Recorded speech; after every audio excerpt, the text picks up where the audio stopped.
Hi guys, James at Rampant Lion Reviews again for you today with another beer review. For this one, we are going to stick to Sweden and we're going to return to a brewery that has now featured on the channel a good number of times before. I've had some really nice beers from these guys over the last kind of 2.5 years or so, if memory serves me correctly, and I'd say that this brewery are best known for their different New England hazy IPAs, but I have had one or two other styles from them as well. I think an Imperial Stout and a sour beer, and those were both pretty nice as well actually. But it's always nice to try the new beers from these guys. This one is one of their latest releases through Systembolaget here in Sweden. I've heard that it's quite nice, so hopefully it's another good beer, hopefully it makes for an interesting review, and as always I hope that you guys enjoy my take on this one as well. So yeah, for this review then we are going to head to Karlstad on the banks of Vänern in Värmland County once again, and we're going to have a look at another beer from 10 Hands Brewing.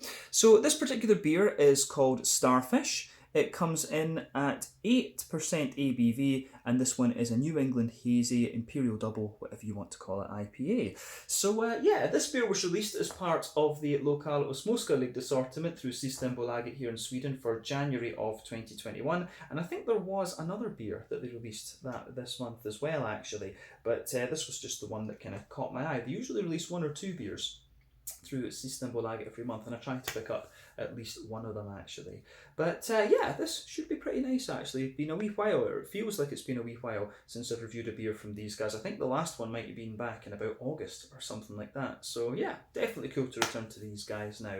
But let's crack on then and see how we go. So, as always with my reviews then, I'll tell you a little bit about the brewery before we taste the beer. If you want to get straight to the tasting, just fast forward. All the usual links are in the video description below. That's the brewery website, the link to my other reviews that I've done from 10 Hands Brewing before, and there will no doubt be more added to that list in the near future. But there's all the usual social media down there. If you want to see more reviews, do please consider subscribing to the channel. The whole channel, of course, has a geography-based tagging system, so you can go into the homepage and search for beer based on country, city, state, county, province, prefecture, whatever it is you happen to be interested in. Do check out the playlist of beers from different countries. There is one there for all the Swedish beers that I've reviewed for you. That's being added to quite a lot at the moment because I am back in Sweden, of course. And as always, please do get in touch and let me know some of the other beers and breweries that you guys would like to see me review. It's always great to hear from you guys that are watching the videos, and the support that you show the channel is hugely appreciated. So anyway, on to my brewery notes then to tell you a little bit about 10 Hands Brewing briefly. So 10 Hands Brewing, as I've mentioned to you already, are based in Karlstad on the banks of Vänern, one of the Great Lakes of Sweden, which you'll find in Värmland County, kind of to the northeast of Gothenburg, Göteborg,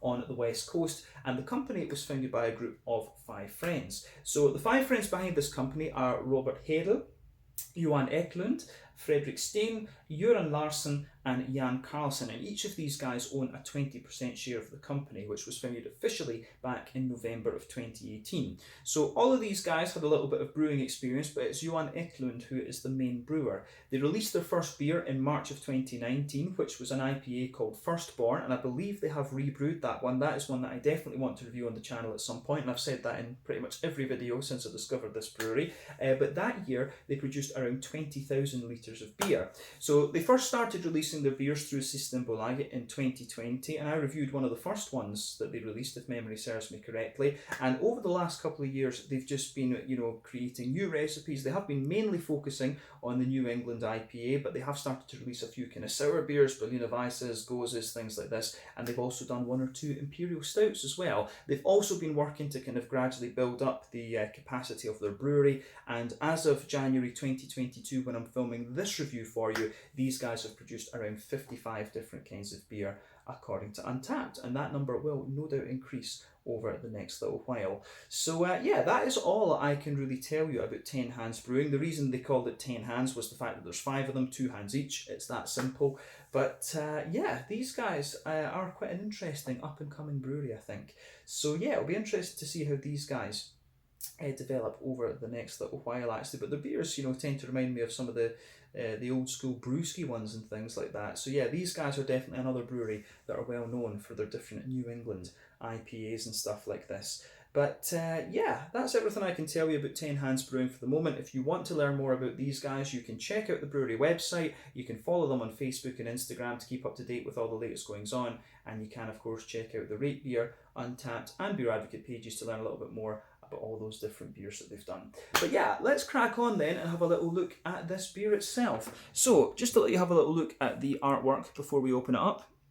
Need to put my face behind the can so that the camera focuses on this. But yeah, as you can see, it's in a similar style to what we've had before from 10 Hands Brewing. The artwork, of course, is designed by a Ukrainian girl called Violetta, and she actually messaged me through Instagram and things like that when I was talking about her artwork in the videos before. Seems like a really nice lassie, actually. But yeah, there you can see on the side, here is the 10 Hands Brewing Company symbol. I've said this many a time, it reminds me of Yivo from the Beast with a Billion Backs, the Futurama series, if you like. It was originally a movie, but then they changed it to be like season 5 of Futurama or something. But yeah, plain silver top on the can there. And this one is one of these little kind of Red Bull type 330ml cans. But yeah, beautiful looking beer, this one. I have to say, the hops in this one, I have that written down, it is Citra, Racal and Mosaic. So we know all of these hops quite well. Citra and Mosaic, of course, are American.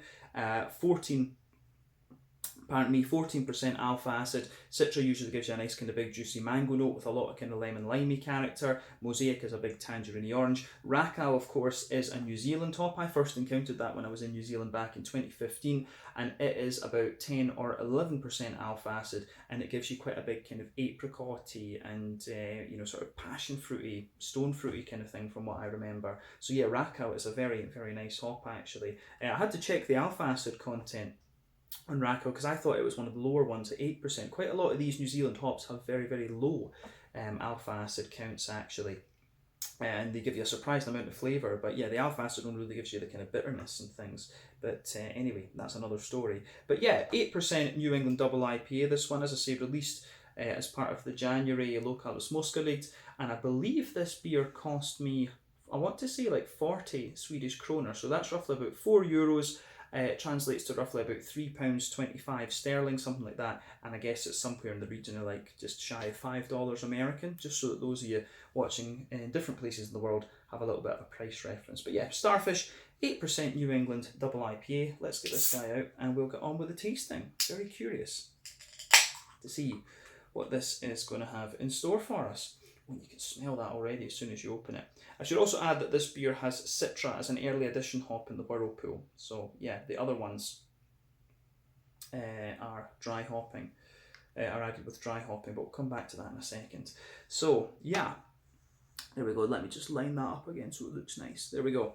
So anyway, as you can see and as you would expect, this beer has poured a lovely, very bright, hazy New England IPA. So before the head disappears actually, this beer is poured with just under a half finger of a frothy, I would say perfect white head. That is just fading away to be a really thin foamy layer, but round the edge of the glass you've got a lovely kind of thick foamy ring, and I really like how that goes together as well. But yeah, one or two big bubbles sticking toward the side of the glass, a few little ones going up toward the bottom of the head there, but overall it does look pretty nice. In terms of colour, I think we can say that this one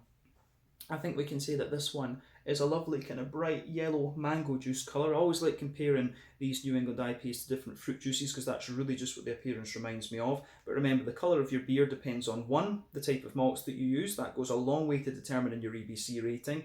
2, the length of your wort boil is also going to play a role, because the longer you boil the wort, the more the sugars caramelise and thus you get a darker colour of beer. Any adjuncts that you put into the beer are also going to play a role, and any barrel aging that you do will as well. But when it comes to New England IPAs, you don't really have to care about those latter 2 variables. Now, in terms of the haziness of this one, if we shine the light through it, it does have a fair bit of haze to it. You guys can see that if I bring it up there. You can also see 1 or 2 little bits of sediment kind of floating around. But yeah, in terms of the level of haze of this one, you can see it has got a fair bit of opacity to it, but it's not the soupiest and gloopiest of New England IPAs that I've come across at 8%, that's for sure. But the level of haze is determined by the yeast that's used, the oak content and the wheat content. This can vary from beer to beer, brewery to brewery, and so on. So there's no real rule about this. But yeah, for an 8%, it has got a fair level of haze. But yeah, I don't think we really need to say anything else about the appearance of this beer, to be honest. It looks as you would expect for a New England IPA. So I think we can start to have a little look at the aroma and just see how we get on then. So let's have a look at this and see how we go. Ah, right, okay. So this one, you can smell a little bit of booziness out of this. Yeah, it's interesting. I'm going to say as well, I'm not sure. There's something about this. Let me just check the can-on date with this. Let's say it says it's best before the 5th of the 9th, 2022. So it doesn't say when it was actually canned. So it maybe just smells a little bit boozy, this one. But as I've said, one of the giveaways with New England IPAs in terms of the age is is how the oats smell, and you can smell that the oats, this beer, I'm going to say, is getting towards the end of its prime. I think we can say that just from the aroma. I can tell this. So, and you know, that's partly my fault. I'm reviewing this beer toward the end of January, of course, so there's 2 or 3 weeks that are my responsibility, but you know, it's also to do with how quickly they can get their beers into Systembolaget, and that's one of the things about Sweden. I've said this many times. Sweden is slow, but it works. You know, it's one of these things. But in terms of the craft beer side of things, Systembolaget do need to make it easier for breweries to get their beers into the shops quicker, because this will have been sitting in the Systembolaget warehouse for at least 2 weeks or something like that before. So you know, you have to bear this in mind. But anyway, yeah. Regardless of that, you can smell a wee bit in the malty base that this beer isn't at its optimum freshness, if you like. So we'll take that into account. But other than that, it does smell pretty damn nice, I have to say, and it's up to the standards that we've had from 10 Hands Brewing as well. So yeah, first impression of it is it comes across as being a little bit of a boozy New England double IPA, and I've had this from their New England doubles before. Actually, that's one of the things I like about them, is that they do let you know this is a double IPA. You know, I like it when the doubles, you know, some of the doubles you get are just really easily drinkable, dangerously drinkable. But I prefer it when they let you know, yeah, this is a double. This does have a wee bit of a boozy character to it. So you pick that up right away with this one. So yeah, let's just go through it as we normally would though. So backbone of the beer, for me, you can definitely smell there is a wee bit of bready character in there. You can smell a soft white bread. The wheat is definitely doing a lot in this one to thicken it up, and at the back of the nose you can really get a little bit of that wheaty, bitey character coming out of the beer. So yeah.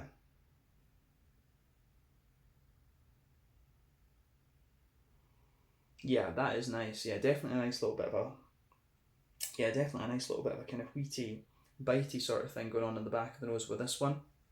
But yeah, the little bit of white bread, wee touch of bread crust underneath. You can feel the wheat thickening that out. You've got the wheaty bitiness in the back of the nose, but you've also got a big, thick, oaty character to this one. And as I've said in many a review before, when it comes to New England IPAs, the oats are the ones that really give away the age of the beer and how fresh it is, to be honest. So when the beer's fresh, the oats will come across as really kind of creamy and smooth, if you like. But when the beer gets a bit older, you can smell that the oats they start to give you a little bit of dryness, and sometimes they can even give you a little bit of a kind of banana, almost Hefeweizen-like quality. You almost get this kind of thing from the oats. So it's probably a bit of the wheat that's doing this as well. But yeah, you know, you can certainly smell that the oats in this one are a bit drier, and it feels like they've kind of clumped together a wee bit. So probably the wheat is playing a role there, because you just get a wee teeny hint of that kind of banana-y sort of thing out of this beer.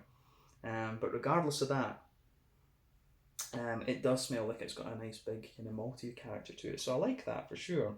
But on the malty side of things, there is definitely a bit of sweetness to this one as well. So yeah, I get quite a lot of a kind of Werther's Original butter candy type sweetness. There's maybe a wee bit of a kind of McVitie's Digestive biscuity note to this one as well. So yeah, I do really like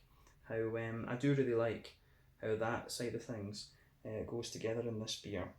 So yeah, aroma wise, this one is very nice.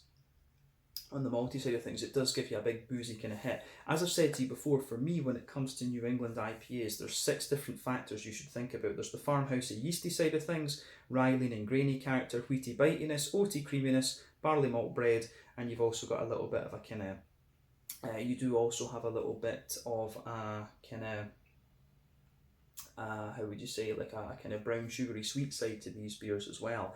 So yeah, the way the aroma goes together in this one, I think, is very, very nice. So yeah,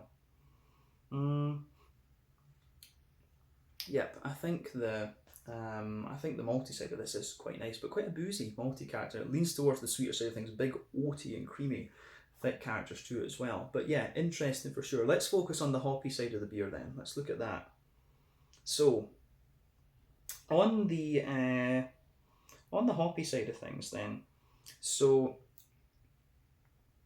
yeah, green component is big and floral. It really leans towards the floral side of things. There's a teeny little touch of earthiness in there, which is most likely to come from the mosaic, but yeah, big floral aromatic character to this one. And then round the front of the nose, you've actually got a lovely kind of big zesty grassy note, and that is most likely to come from your Citra. But remember, New England IPAs tend to rely on late addition hopping and dry hopping. When it comes to this one, it said there was Citra in the whirlpool, so I'm not 100% sure whether there will be a little bit of early addition hopping and a little bit of late addition hopping. Remember, the early addition hops are used more commonly in West Coast IPAs. They give you the big bitterness. The late addition hops give you a little bit of bitterness, but a lot of kind of flavour and aroma. And then dry hopping is completely flavour and aroma, so bear that in mind. But yeah, this one has a nice big floral green component, but there's a bit of zesty grassiness in there as well. On the fruity side of things though, this beer is pretty nice.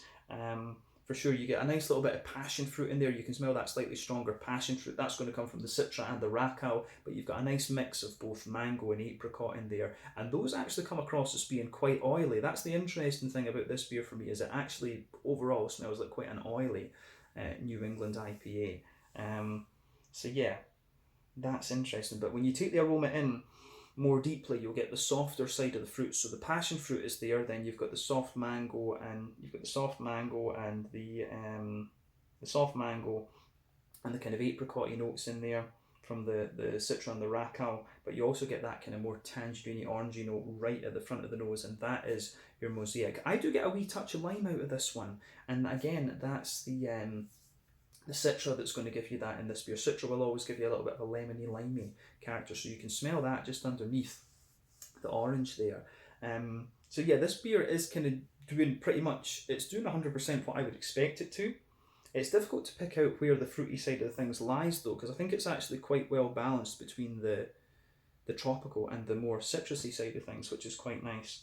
But yeah, it has got a nice aroma to it, this one. But yeah, big, thick, oily smelling New England IPA for sure. So as I always say, take a bit of time to enjoy the aroma of the beer before you get stuck into it, but I think it is about time that we have a taste of this one. So yeah, this one is the Starfish, an 8% New England double IPA from 10 Hands Brewing in Karlstad. No, Karlsham is in Blekinge. Messed that up. So yeah, this one comes from Karlstad on the banks of Vänern in Värmland County, to the northeast of Gothenburg here in Sweden. This should be nice. Let's get stuck in. Slange, skål, cheers.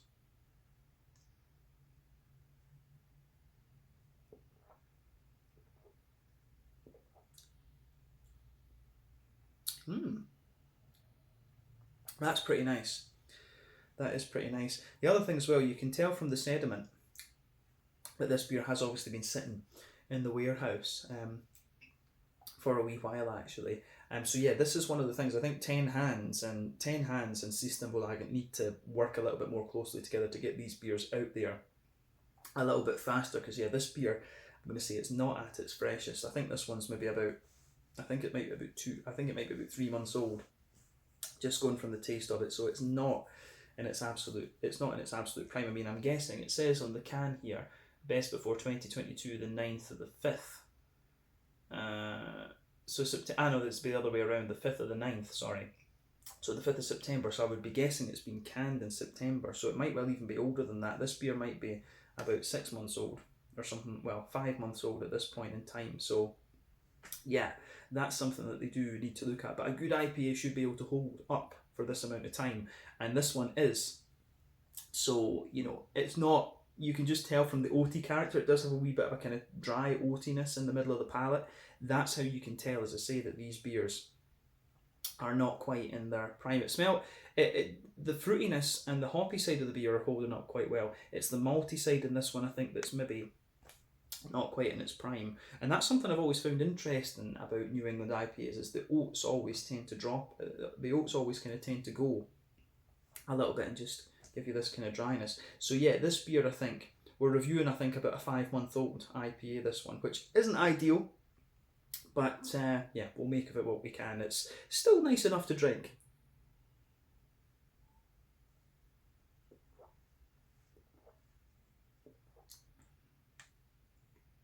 So yeah,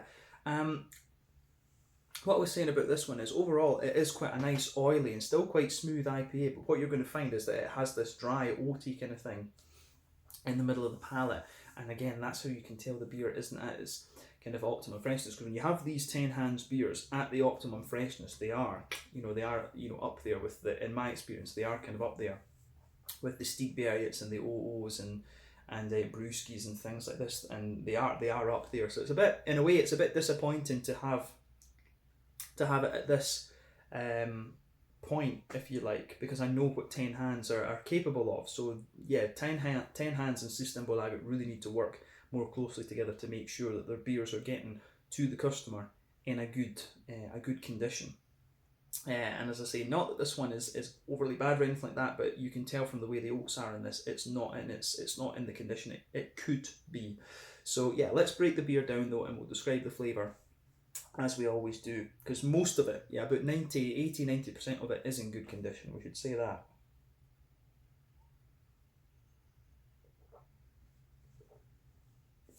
So straight away with this one then, backbone of the beer. So across the middle and the back third of your palate, you've got a little bit of a kind of bread crusty character there. That kind of forms the backbone. Then on top of that, you've got a nice kind of soft white bready character there. Middle third of your palate, yeah, bread crust, soft white bread, and then on top of that, you've got a little bit of a kind of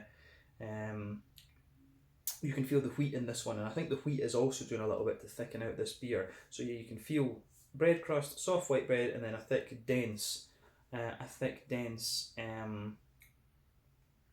wheaty kind of character there. And then sitting on top of that, you've got the oats. You can feel that big, thick, oaty layer there. And as I said to you, oats are an indicator of how, oats can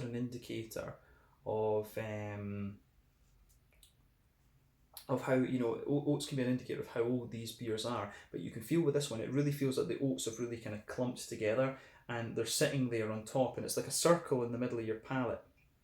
They're sitting there in this kind of circle right on top of the middle third of your palate, and they are pardon me, just a little bit drier.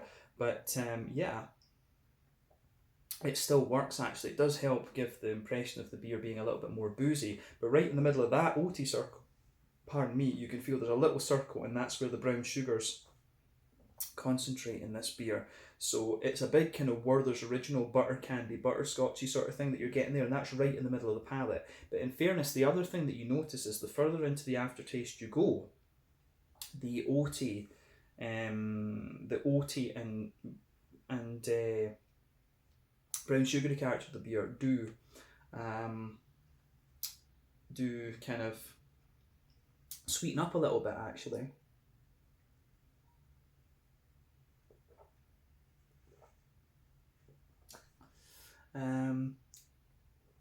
Yeah, so that's interesting. That's definitely interesting for sure.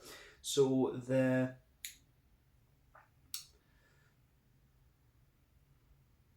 how do we say? I like this one. I mean, as I say, the further you go into the aftertaste with it as well, you do get little undertones of, like, it's a slightly banana-ish type flavour that you get, and you can just feel that it's from a mix of the oat and the wheat, and that comes out a little bit more the further you go into the aftertaste, and it just gives you this little bit of a dry banana bready type flavour. So that's interesting with this one. I don't think there's anything else we really need to say about the middle third of the palate with this beer, so let's focus on the back third of your palate then. So the border region between middle and back third of your palate, again, you get a little bit of a sort of bready build up there. You get a little bit of that kind of bready build up, which is nice. But then the further you go back on the palate, underneath that back third of the palate, there is a little bit of a kind of bread crusty sort of thing. On top of that, you've got a thicker white bready character, and then there's a wee bit of a there's a more there's a little bit of a more white bread. You get a little bit of a more wheaty bitiness coming out of this one. The further back, sitting on top of the thicker bready layer, which has a bit more graininess instead. And remember, more bitter flavours come out further back on the palate. You do get a wee bit more of that kind of wheaty bitiness. And then sitting on top of all of that, you've got the yeasty character of the beer. So let's look at the yeasty side of things.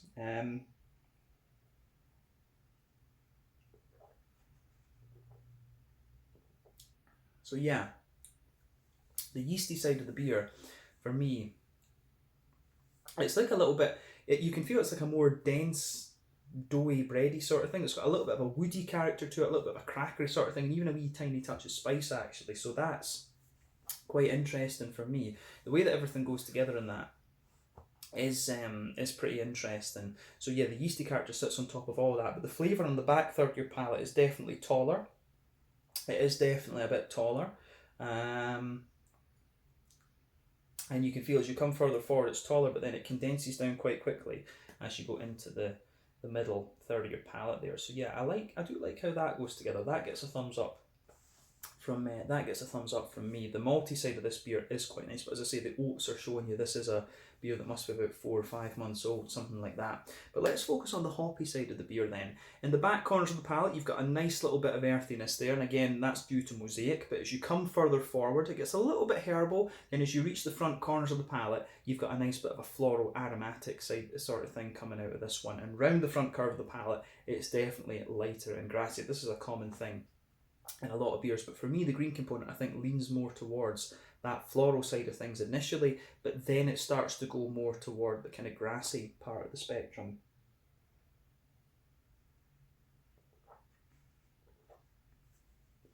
Yeah,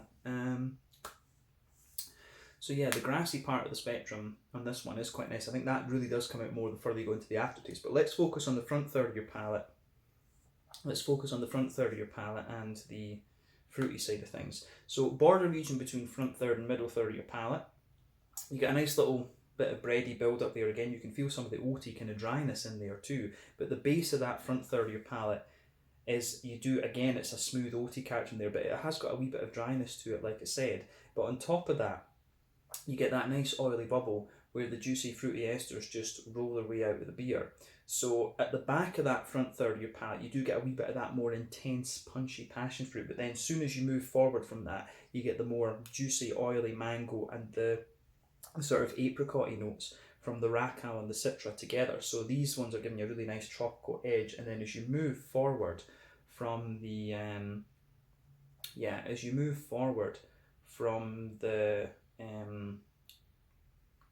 into the front half of the front third of your palate, there's a nice little bit of an oily tangerine orangey character to this one, and that of course comes from the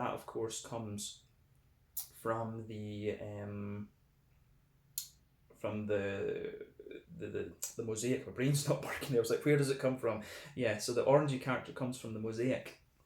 Absolutely, and Ben, I think underneath that, just at the very front tip of the palate, I think there's a wee bit of lime in there, and that's most likely to come from the citra. And it could be, I think when you add citra in the whirlpool, that's when you're more likely to get some of these kind of lemon limey characters out of it. And I think that's what's going on here, because there's been citra in the because there's been a bit of citra in the whirlpool. You are getting a little bit of this in the flavour, so that's quite interesting as well, for sure.